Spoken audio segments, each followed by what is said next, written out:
Hello, my name is Jessica Ingersoll, and I am in 640F, and this is my oral video presentation for my theory of change paper and my theoretical approach.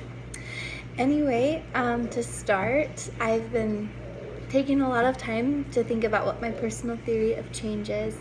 I believe that understanding emotion is really what drives change. I believe that my primary role as the therapist is to provide the safe space for each client to examine these emotions and really to understand why they may be feeling them. Every person is going to have positive and negative experiences that come with all of these different sets of emotions, and I think that that's kind of what we explore in the therapy session. Coping with some of those emotions can feel impossible, especially if there's trauma, betrayal, or some sort of break of trust behind it. Emotions are also seem to be what connect us to those around us. I find that I think that when it comes to relationships, emotions really kind of are what are telling of how the relationship is doing, how you're feeling and how the other person is feeling, and from the interactions that you have. Again, that kind of goes into my theoretical approach, which I'll talk about in just a little bit.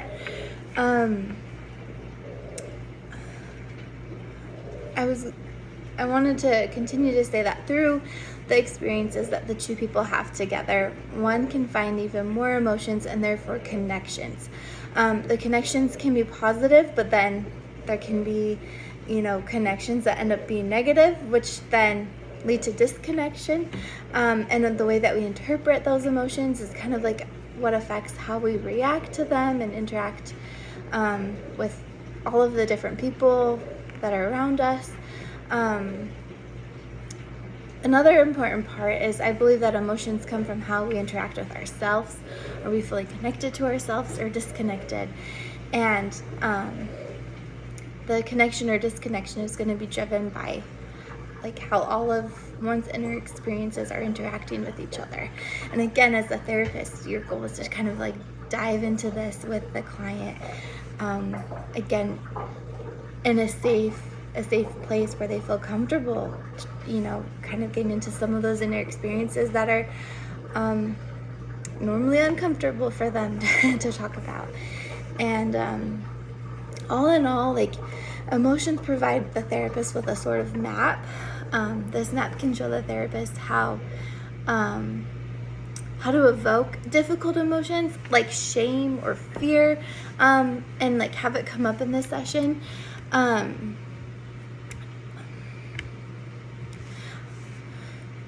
It's important that when the therapist does evoke the emotions, that they're also there to sort of reframe them and validate them. And hopefully through this process, the client will then be better able to manage those specific emotions outside of the session.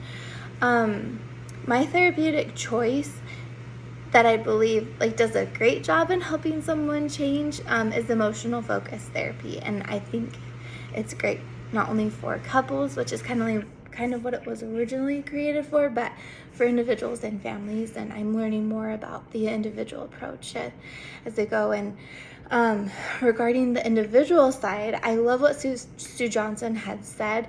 I just want to read the quote that she said because I think it's really good. She said, "The therapist joins the client where they are, clarifies their predicament, and trusts in their innate health and ability to grow if given a safe environment." Now, I think that that's important because I think that the therapist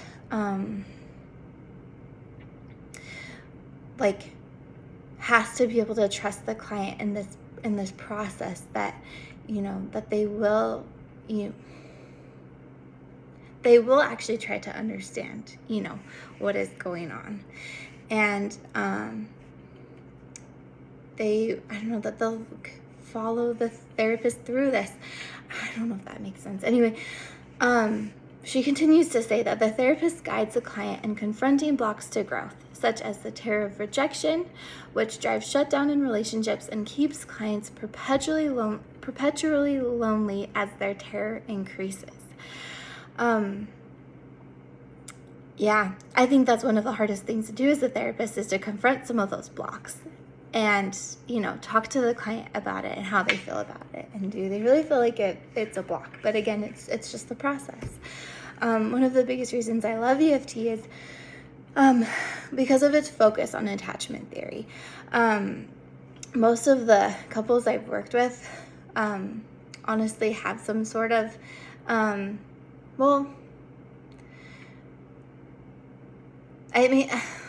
most of the couples I've worked with, they have different attachment styles.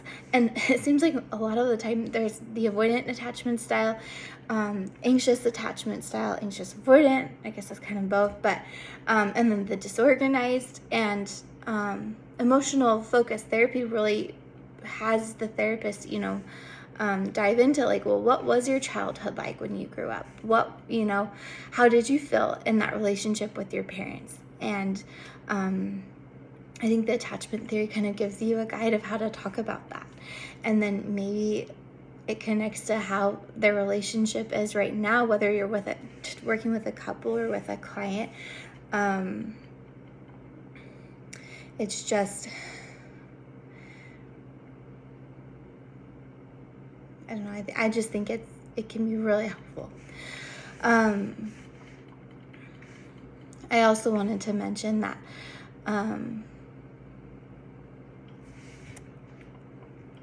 EFT allows couples to create that secure relationship. Sorry, I want to go back to that with the attachment, is that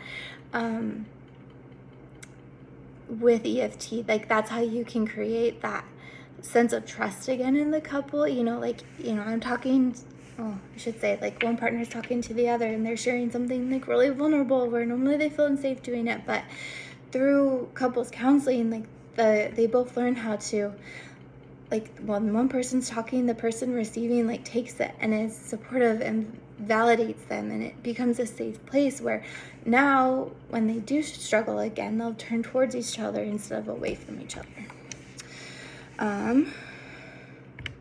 So I realize I'm coming down to the time, but there are different, ways to approach EFT, and I think one of my favorite first steps is helping the couple to identify the primary and secondary emotions, because usually what comes up in the session are the secondary emotions, like I'm frustrated or I'm angry that you did this, but really what's behind it is that it's like, oh, I'm feeling abandoned right now, I'm feeling rejected right now, and those are the primary.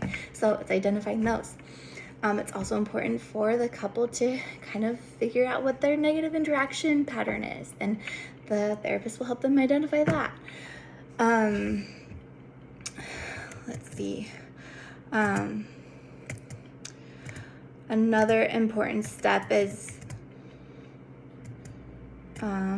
just like, talking about vulnerability, and making sure that the therapy session is a safe place. Sometimes that's not always going to happen. You really have to know your couple well, and like, if you can tell that one person's going to react maybe not in the best way, then kind of pivot a little bit, until it does become safe.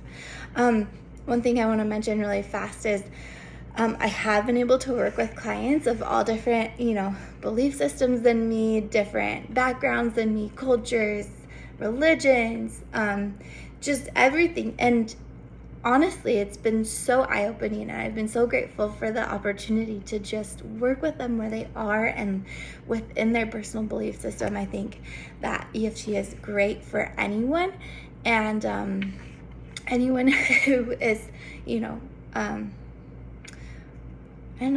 who is seeking out therapy. I think it can help. I really think it can help anyone and everyone.